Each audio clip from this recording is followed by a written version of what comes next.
আমরা পরীক্ষা দিলে ফেল করি, আর ফেল করবোই না কেন? কারণ আমরা তো পড়ার সময় পাই না। এ দেখেন 365 দিনে 1 বছর, আর 1 বছরের মধ্যে 52 দিনে থাকে শুক্রবার, আর এই 52 দিন শুক্রবার যদি বাদ দে বাকি থাকে 313 দিন।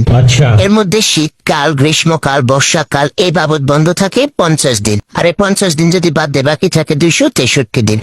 এর মধ্যে আমরা যদি দৈনিক 8 ঘন্টা করে ঘুমাই এ বাবদ চলে যায় 122 দিন, আর 122 দিন বাদ দিলে বাকি থাকে 140 দিন।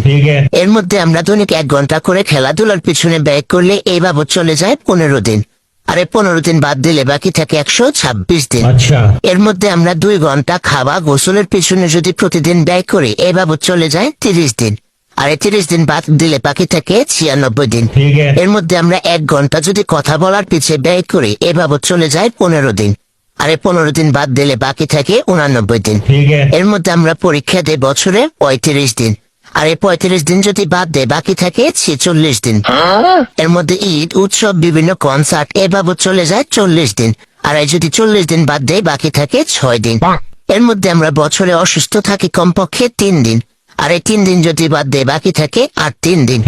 এর মধ্যে আমরা বছরে ঘুরতে যাই কমপক্ষে 2 দিন, আর 2 দিন যদি বাদ দেয় বাকি থাকে আর 1 দিন। এখন অনেকেই বলতে পারবেন তাহলে 1 দিন হয়তো আমাদের হাতে পড়ার সময় আছে, তাহলে জন্মদিন, এই জন্মদিন যাবে কোথায়? আর এই জন্মদিন পালন করতে চলে যায় আমাদের 1 দিন। এজন্যই তো আমরা পরীক্ষা দিলে ফেল করি, কারণ আমরা তো পড়ার সুযোগই পাই না।